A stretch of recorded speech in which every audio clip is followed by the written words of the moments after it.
চাওক মানে আপোনালোকে ইতিমধ্যে মোৰ বক্তব্যখিনি শুনিছে আৰু মোৰ সতীৰ্থসকলৰ বক্তব্য শুনিছে যে অসমত যিটো মানে বসবাস কৰা আমি যিখিনি লাঞ্ছিত বঞ্চিত জনসাধাৰণ মানে আমি এতিয়া আমাক পৰিচয় দিওঁ আমি লাঞ্ছিত বঞ্চিত জনসাধাৰণ এই মানুহখিনিৰ যি অধিকাৰ মানে ইমান দিনে যিসকলে অসমক শাসন কৰিছে এই মানুহখিনিৰ সাংবিধানিক যিখিনি অধিকাৰ মৌলিক অধিকাৰৰ পৰা সদায় বঞ্চিত কৰি আহিছে।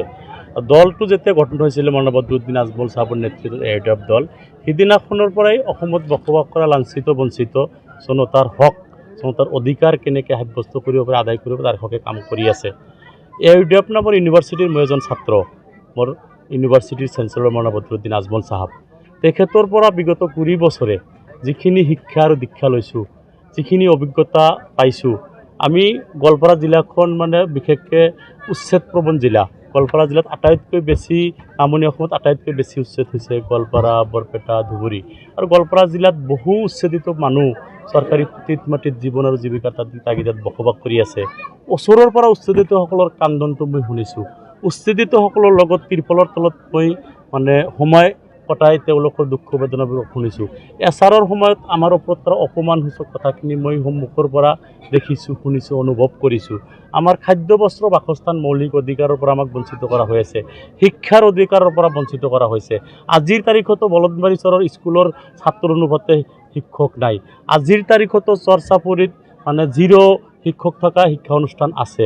আমাক শিক্ষাৰ পৰা বঞ্চিত কৰি মানে বিগত 51 বছৰ 200 দিনেও কংগ্ৰেছে আমাক শাসন কৰি আহিছে, আমাক অশিক্ষিত কৰি ৰাখি আমাৰ পৰা কেৱল ভোট ল'ব খুজিছে আৰু কংগ্ৰেছৰ প্লেটফৰ্মৰ পৰা হিমন্ত বিশ্ব শৰ্মা বিজেপিত আহি একেটা ফৰ্মুলাৰে আমাক অশিক্ষিত কৰি ৰাখি গোটেই জীৱন আমাক ভয় বাবুকি ভীতি প্ৰদৰ্শন কৰি আমাৰ পৰা খালি ভোট লৈ তেওঁলোকে মানে চৰকাৰ গঠন কৰি থাকিব। আমি সেইটোক ওফৰাব লাগিব আৰু সেইটো ওফৰাবৰ কাৰণে মৌলানা বদৰুদ্দিন আজমল চাহাবে তেখেতে নিজাববীয়াকৈ ইনিচিয়েটিভ লৈ Ajmal super 40 Ajmal group of institution মানে ঘৰে ঘৰে শিক্ষা চৰে চৰে শিক্ষা এই শ্লোগান বা জনসভাৰ যিটো ধাৰা সেইটোৰ পৰাও আমি অনুপ্ৰাণিত হৈছোঁ আৰু বিধানসভাৰ ভিতৰত থাকি আমাৰ অধিকাৰসমূহ সাব্যস্ত কৰিব লাগিব। মই গোৱালপাৰা পূব সমষ্টিৰ প্ৰাকৃত্য প্ৰত্যাশী হোৱাৰ মূল কাৰণটো হৈছে যে গোৱালপাৰা জিলাৰ কিমান মাটি গোৱালপাৰা পূব সমষ্টিৰ কিমান মাটি ব্ৰহ্মপুত্ৰ নদীত যা গৈছে আজিলৈ গোৱালপাৰা পূব সমষ্টিৰ পৰা নিৰ্বাচিত হোৱা এজন বিধায়কে বিধানসভাৰ পৰা জানিব পৰা নাই বা বিধানসভাত প্ৰশ্ন উত্থাপন কৰা নাই। মই জানিব বিচাৰোঁ মোৰ সমষ্টিৰ মোৰ পৰিয়ালৰ কিমান মাটি মোৰ সমষ্টিটো মোৰ এটা পৰিয়াল আৰু মোৰ সমষ্টিৰ কিমানটো পৰিয়াল ব্ৰহ্মপুত্ৰ নদীত যা গৈছে তেওঁলোকক কিয় পুনঃসংস্থাপন দিয়া হোৱা নাই। ব্ৰহ্মপুত্ৰ নদীৰ গৰাখহনীয়া মানে প্ৰাকৃতিক দুৰ্যোগত যিকোনো ক্ষয় ক্ষতি হ'লে তাৰ ক্ষতিপূৰণ দিয়াৰ দায়িত্ব চৰকাৰক কিয় বাধ্য কৰিব পৰা হোৱা নাই। মোৰ বিশ্বাস আছে আৰু আমাৰ জনতাৰ অধিকাৰখিনি আদায় কৰিব লাগিব যাৰ কাৰণে বিধানসভাত যাব লাগিব আৰু বিধানসভাৰ পৰা আমাৰ অধিকাৰ আজৰি আনিব লাগিব।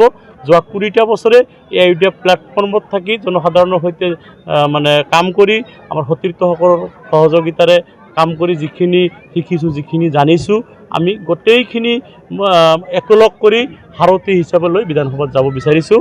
বিশ্বাস আছে দলে এইবাৰ মোক প্ৰাৰ্থিত্ব প্ৰদান কৰিব আৰু এইবেলি উচ্ছেদৰ সময়ত আৰু এছাৰৰ সময়ত দলীয় সতীৰ্থসকলক লৈ আৰু গোৱালপাৰা পূব সমষ্টিৰ শিক্ষিত যুৱক যুৱতীসকলক সহযোগিতাৰে যিখিনি কাম জনসাধাৰণৰ পক্ষত কৰিছোঁ গোৱালপাৰা পূব সমষ্টিৰ প্ৰতিটো চুকে কোণৰ পৰা কৈ আছে যে আমি আপোনাক বিধায়ক হিচাপে পাব বিচাৰোঁ।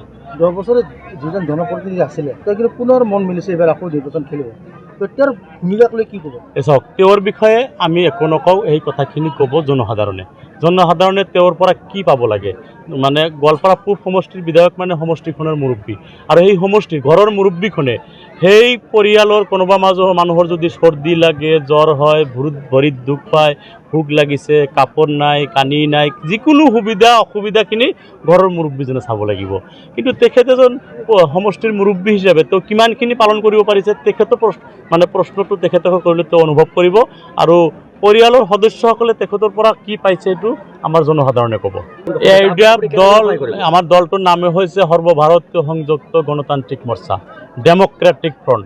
গণতান্ত্ৰিক প্ৰক্ৰিয়াৰে দলৰ প্ৰতিগৰাকী সতীৰ্থই দলৰ প্ৰাৰ্থিত্ব বিচাৰিব পাৰে আৰু দলৰ হাইকমাণ্ডে সেইজন প্ৰাৰ্থীৰ বিভিন্ন দিশ অবজাৰভেশ্যন কৰি জনসাধাৰণৰ মাজৰ পৰা কিছু ৰিপৰ্ট লৈ দলৰ হাইকমাণ্ডে ডিচাইড কৰিব। তাৰ উপৰিও ওপৰালাই যিজন মহামহিম সকলোৰে যি মালিক তেওঁ যাৰ কপালত যাৰ নচিবত যাৰ তকদিৰত থৈছে তেওঁ টিকট পাব আৰু যাৰ জৰিয়তে অহা 5 বছৰ গোৱালপাৰা পূব সমষ্টিৰ খেদমত বা সেৱা ওপৰৱালাই সৃষ্টিকৰ্তাই কৰিব তেওঁ নিশ্চয় টিকেট পাব। মই এজন আশাবাদী প্ৰাৰ্থী, ওপৰতো বিশ্বাস আছে। মুৰব্বীসকলে কৈছে যে আমাৰ কাম হৈছে কৰ্ম কৰা, ফল দেনেৱালা মালিক আল্লাহ।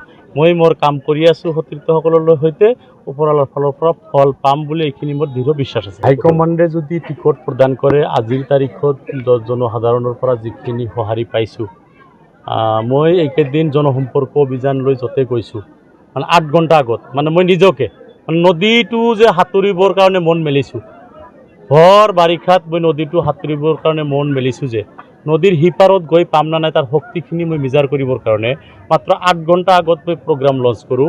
অমুক এলেকাত জনসম্পৰ্ক অভিযান হ'ব, 8 ঘণ্টা পিছত মই তাতে গৈ পাওঁ।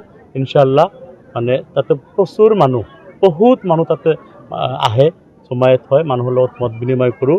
আৰু এটা প্ৰগ্ৰাম লৈ য'ত গৈছোঁ 4-5টা প্ৰগ্ৰাম কৰিহে তাৰ পৰা আহিব পাৰিছোঁ। ইয়াৰ দ্বাৰা এটাই মানে কথা মানে মই ভাবি চাইছোঁ যে মানে জনসাধাৰণে মোক বিচাৰি আছে।